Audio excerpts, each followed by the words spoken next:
बही कौन कर बा ये कौन सब है जानिलनी नहीं बा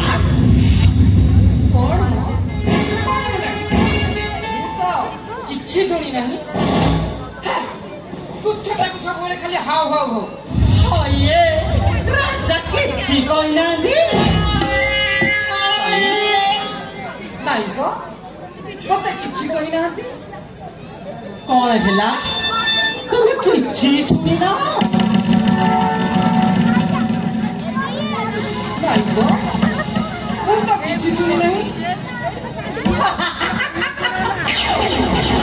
आलो घर बुढ़ी पानी आंधी नानी घुमाऊची किसी जड़ा पड़ू नहीं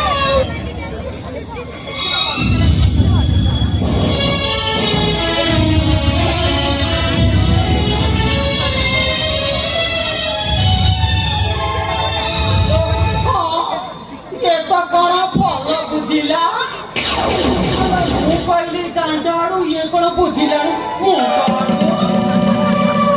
हेलो राम राजा खबर कथा शुणी कौन भारी खुशी जाऊची हे अबाकिनी मु कहूची शुणी जा तोर सबु बेले सुहागा रहिब नाही लो चिरदिन ए राजराणी दर्द रहिब नाही ଆଉ ରାମ ରାଜା ହେଇଗଲେ ପୁରସ୍କାର ଦବ କଥା କଣ କହୁଛୁ ତୋର କାନ୍ଦୁ କାନ୍ଦୁ ଦିନ ସରିବ ନେଇଲ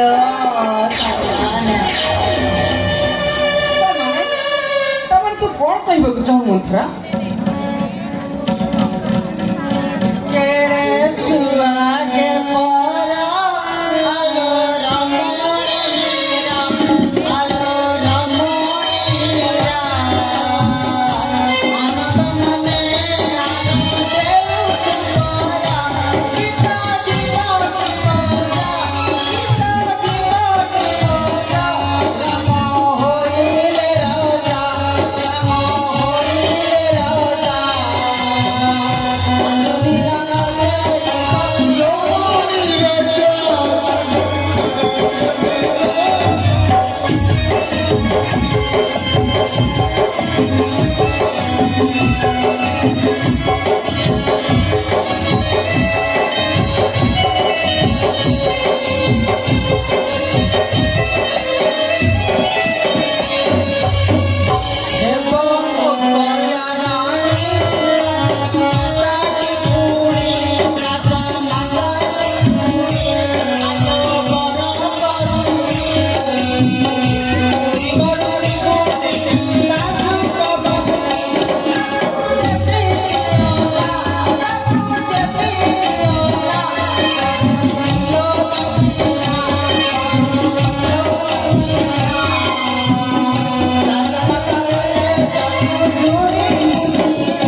ଯିଏଲେ ପାଖରେ ଦେଖୁନାହିଁ।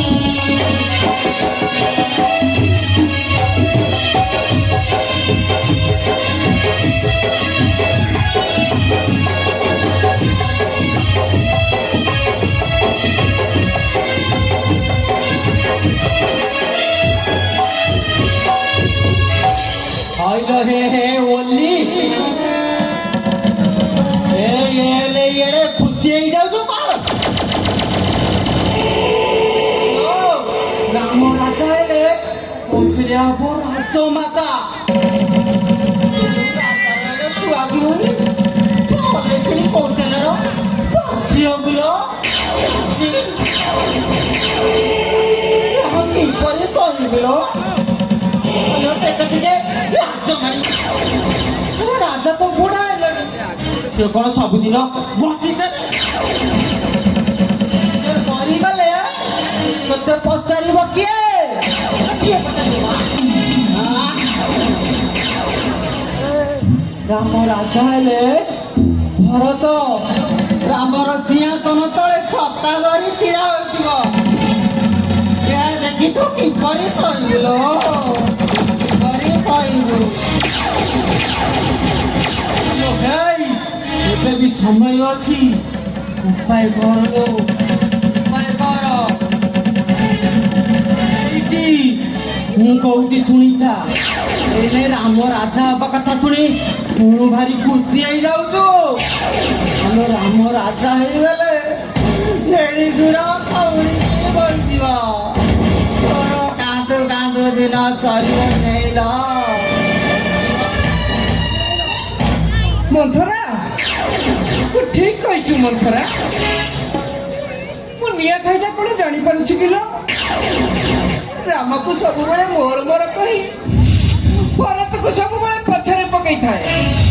ତାର ରାଜ ହେବା କଥା ଶୁଣି ଖୁସିରେ ପାଗଳ ହୋଇଯାଇଥିଲି ନା। ପଛକୁ ଏତେ କଥା ହବ ବୋଲି ମୁଁ କଣ ଜାଣିଥିଲି? ଆଲୋ କିଏ କହି ନାହିଁ କ୍ଷୀରରେ ଧୋଇଲେ ଖଣ୍ଡରେ ବୋଇଲେ କିଲୋ କିଲୋ ଦୂର କରିବ। ଆଉ ଯେତେ ଫରକରେ ବୁଝେଇ କହିଲେ ରାମ କି ତୋର ଏ ଦେଖୁନାଉ ଦେଖେ ଏ ରାଜା କିପରି ହାତର ଅନ୍ତର କରୁଛନ୍ତି। ପେଟର ବିଷ ପୁରାଇ ମୁହଁରେ କେତେ ଭଲ କରିଥାଏ। ଦେଖୁନ ଦେଖେ ଭରତ ଥିଲେ କାଳେ କିଛି ହେବ। ଭରତକୁ ମାମୁଁ ଘରକୁ ପଠେଇ ଦେଇ ଏଣେ ଗୁପୁତରେ ରାମକୁ ରାଜା କରିବା। ରାମ ଯେମିତି କୌଶଲ୍ୟାର ବଡ ପୁଅ। ଆରେ ଭରତ କଣ ତୋ ବଡ ପୁଅ ନୁହଁ? ତାର ପାଇଁ ଏ ରାଜ୍ୟରେ କିଛି ଅଧିକାର ନାହିଁ। କି ଅଧିକାର ଅଛି କହିଲୁ? ମତେ କିଛି ଉପାୟ ଦେଖାଯାଉନି। ଉପାୟ ନାହିଁ? ଆଲୋ ଢେର ଉପାୟ କରା ଅଛି। ତୋ ହାତରେ ଅଛି। କହିଲୁ କହିଲୁ ଶୀଘ୍ର କହ। ଏବେ କହିଲେ ଭରତ 14 ବର୍ଷ ଅଯୋଧ୍ୟାର ରାଜା ହେବ। ରାମକୁ ବନକୁ ତଳି କହ ଶୀଘ୍ର କହ ମନ୍ଥରା। କି ଉପାୟ ଅଛି ଶୀଘ୍ର କହ। ତୁ ଯେତେବେଳେ ସମ୍ବରାସୁର ଯୁଦ୍ଧରେ ମହାରାଜଙ୍କ ପ୍ରାଣ ରକ୍ଷା କରିଥିଲୁ ମହାରାଜ ତତେ ସେତେବେଳେ 2ଟି ବର ଦେବେ ବୋଲି କହିଥିଲେ। ମନେ ଅଛି ଟି? ହଁ ମନ୍ଥରା ମୋର ଏବେ ମନେ ପଡିଲା। ରାଜା ହଁ କରିଥିଲେ। ମୁଁ କହିଥିଲି ମୋର ଉପଯୁକ୍ତ ସମୟରେ ମୁଁ ମାଗି ନେବି। ମନେ ପଡିଲା କି? ତୁ କାହାକୁ କିଛି ନ କହି ତୋ ଗୃହକୁ ତୁ ଚାଲିଯା। ମହାରାଜ ଆସି ତତେ ଖୁସିଲେଇଲେ କହିଲେ ହାତ ଫୋପାଡ଼ି ଦବୁ। ମୁହଁକୁ ଚାହିଁବୁ ନାହିଁ। ଘରେ ବାଧ୍ୟ କଲେ କହିବୁ ମହାରାଜ ତୁମେ ବଡ କପଟ। ତୁମ କଥାରେ କୌଣସି ସତ୍ୟତା ନାହିଁ। କାରଣ ମୁଁ ଯେତେବେଳେ ସମ୍ରାଟ ତୁମର ପ୍ରାଣ ରକ୍ଷା କରିଥିଲି ତୁମେ ମତେ ଦୁଇଟି ବର ଦେବ ବୋଲି କହିଥିଲ ମନେ ଅଛି କଲେ କହିବୁ ସେ ଦୁଇଟି ବର ମୋର ବର୍ତ୍ତମାନ ପ୍ରୟୋଜନ ରାଜା ବର ଦେବାକୁ କଣ କରିବେ ରାଜା ବର ଦେବାକୁ କଣ କରିବେ ପରେ କହିବୁ କାଳେ ଅସ୍ୱୀକାର କରିବ ଧନୁଷର ଛୁଇଁ ଶପଥ କର ଆଉ ପ୍ରଥମ ବର ମାଗିବୁ ଜାଣିଥା ଭରତ ଅଯୋଧ୍ୟାର 14 ବର୍ଷ ରାଜା ହେବ ଆଉ ଦ୍ୱିତୀୟ ବର ରାମଚନ୍ଦ୍ର ବନକୁ ଯାଇ କରି ଦିନ ରାତ୍ର ଯାପନ କରିବ ରାମ ଥିଲେ ରାଜ୍ୟ ପାଇଁ ଗୋଳମାଳ କରିବ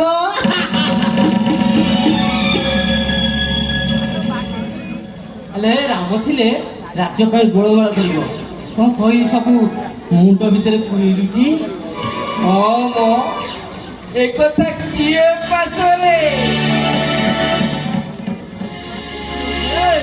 ମୁଁ ଯାହା କହିଲି ମନେ ରଖିଲୁଟି ନହେଲେ ସେ ରାଜାର ସୁଆଗରେ ପୁଣି ଭୁଲି ଯିବୁ ଯେ ଆରେ ବେ, ସେ ମାରି ନବ ମହାପାତ୍ର ତୁ ଚାହିଁଥିବୁ ହଁ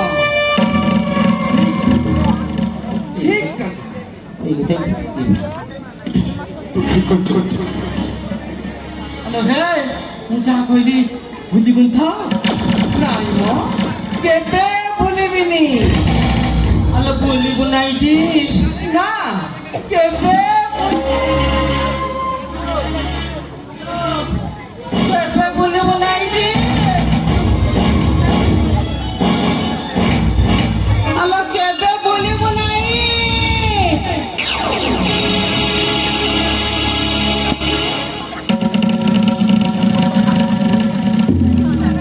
ରାମ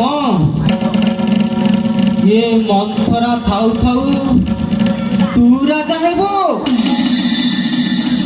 ଏହା ମୁଁ କଦାପି କରାଇ ଦେବି ନାହିଁ ଅତି ଅସମ୍ଭବ ତୁ ପୁଣି ସବୁବେଳେ କହିବୁ ଓ ଲେଖରି ବୁଝି